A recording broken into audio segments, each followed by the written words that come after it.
Welcome back. Nila, how long did it take for you to write this book, or how long did it take for you to decide, I'm going to write a book? So this book, it took me 3 years to finish.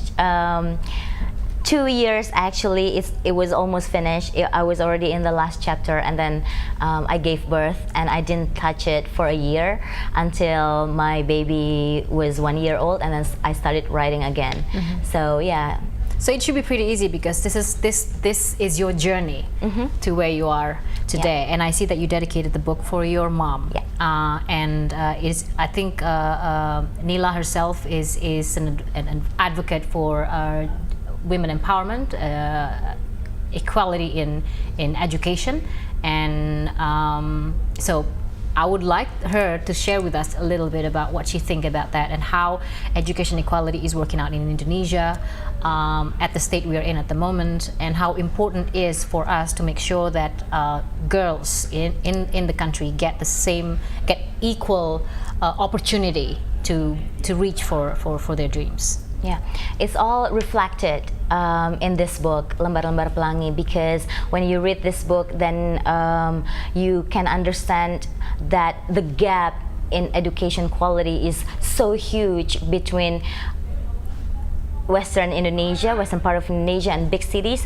to the remote areas in Eastern Indonesia. So I wrote everything from teacher salary, from the facilities in schools. Every single thing are written here. The reason why I expressed it in my book, because I want people who live in big cities understand, and hopefully they will feel inspired and wanted to contribute, doing something to for our friends in Eastern Indonesia. Now, you're now that you're an established or a registered NGO working with schools directly in eastern part of Indonesia, what do you think the challenges are at the moment, trying to communicate with government institutions, trying to convince them that education is it shouldn't only be accessible to children, but it should also be equal to children? What are your challenges when you have to deal with the bureaucracy in terms of trying to get this on board of the education system? Actually, the bureaucracy itself in the areas is not that challenging, because I think the problem is they're facing a lot of problems, like this part of Indonesia. The quality in education again is very poor, and then infrastructure of schools very poor, lack of teachers, and even if they have teachers, the quality of teachers you can't compare with the teachers. Very different in bigger islands, Java or Sumatra. Yeah, and a lot of teachers sometimes, because they're not passionate in what they're doing, a lot of them don't come to school. So how can kids go to school if the teachers, a lot of times they're being absent, right? Yeah. So it's really sad, and then I think we all have to do something to change that.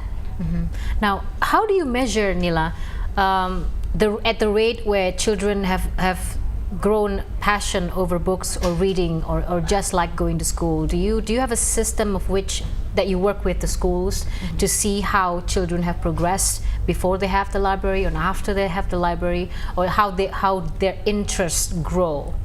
Yeah, we do have a system. So as I said before, we incorporate our program into a school curriculum.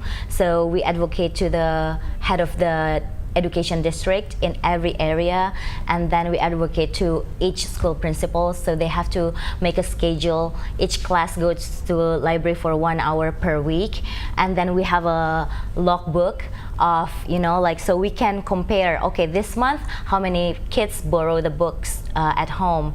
And then we also have a logbook for reading activities that are held by each teacher of every class in the library. So I think teachers also play an important role. So by doing reading activities, read aloud to the kids during the library period, it really makes a difference. It makes kids become more curious of the books. Yeah. Oh my God, the books, the stories are so interesting. Okay, I'm gonna borrow that book. Okay. Yeah, later. So things like that. Yeah. And I understand. How do you at the moment, on top of your head, just how many books have you put out there?